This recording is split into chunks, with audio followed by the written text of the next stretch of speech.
Halo semuanya, saya Ulfa.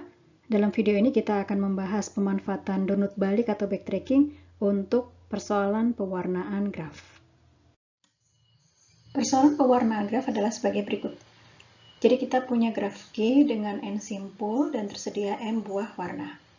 Lalu kita diminta untuk mewarnai seluruh simpul pada graf G tersebut sedemikian sehingga tidak ada dua buah simpul yang bertetangga atau yang dihubungkan dengan suatu sisi atau busur yang mempunyai warna yang sama. Yang perlu dicatat di sini adalah tidak seluruh warna harus dipakai, ya, bisa secukupnya saja. Nah, ini adalah salah satu contoh persoalan. Ada sebuah peta di wilayah kota Paris. Untuk kemudian ingin diberi warna pada peta tersebut sedemikian sehingga dua daerah yang saling bertetangga itu tidak memiliki warna yang sama. Maka peta tersebut bisa direpresentasikan dalam bentuk graf yang menyatakan simpul itu adalah daerah, sedangkan sisi atau busurnya itu berarti antara dua daerah yang saling berhubungan itu mereka bertetangga. Oke, nah dari graf tersebut lalu kita cari solusinya. Bagaimanakah kita sebaiknya melakukan pewarnaan pada graf? Jika hasil pewarnaan graf sudah kita temukan, maka kita bisa menerapkan hasil tersebut untuk melakukan pewarnaan pada peta sesungguhnya.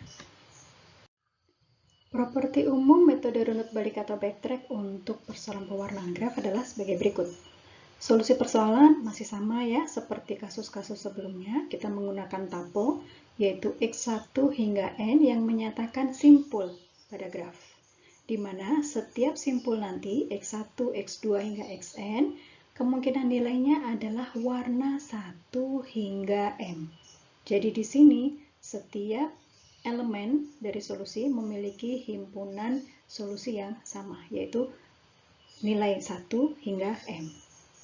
Kemudian untuk fungsi pembangkitnya adalah memberikan nilai untuk XK yang merupakan komponen vektor solusi dengan nilai 1 hingga M. Nah, pada saat sudah diberikan nilai, maka kita harus memeriksa bounding function ya.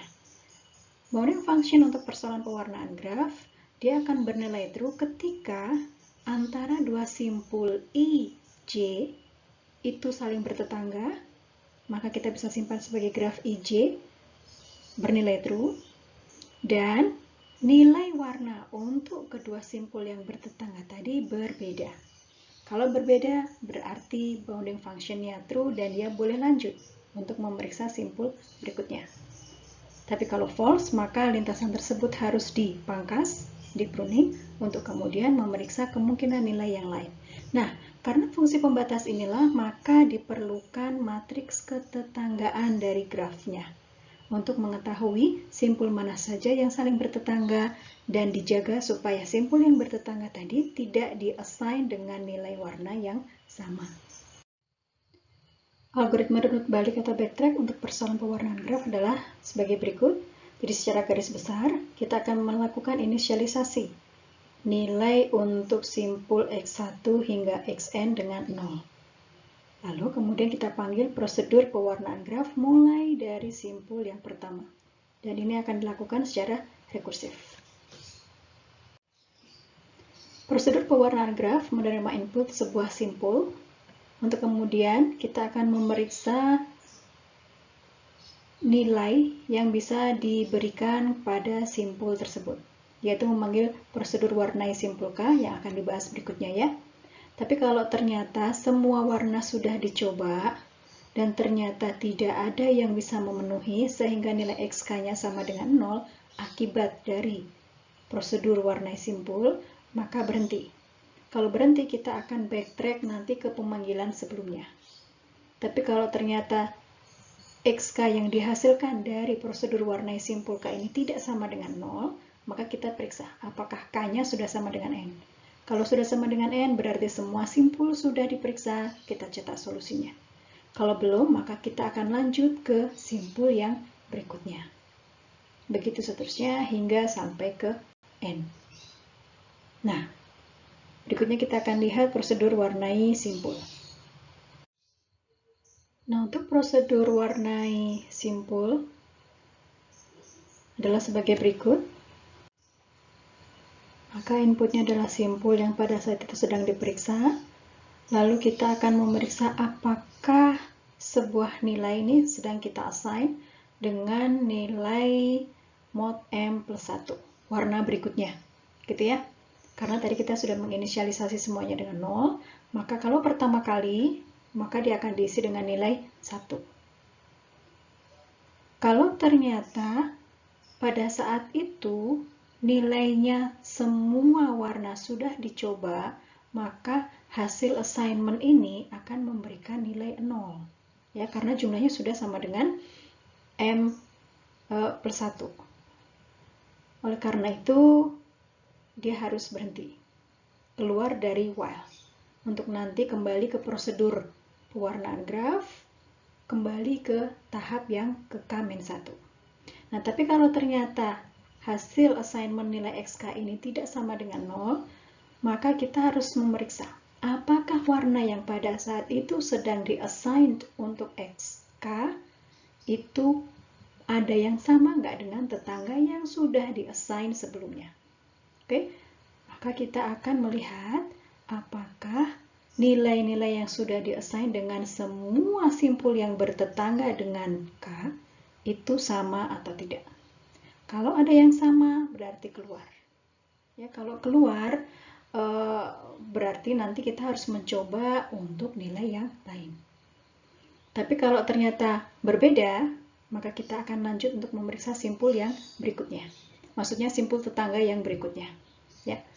Nah, di sini berarti kita bisa keluar karena kita sudah memeriksa semua simpul tetangga atau karena alasan ada tetangga yang memiliki warna yang sama.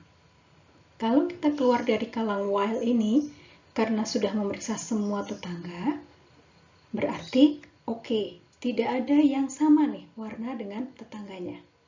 Maka kita bisa berhenti untuk kemudian mengembalikan nilai XK hasil assignment tadi ke prosedur pewarnaan graf untuk lanjut ke tahap K plus 1. Tapi kalau ternyata dia keluarnya karena ada warna yang sama dengan tetangga, maka kita akan kembali lagi ke sini, ke atas ya, untuk kemudian memberikan assignment nilai yang lain.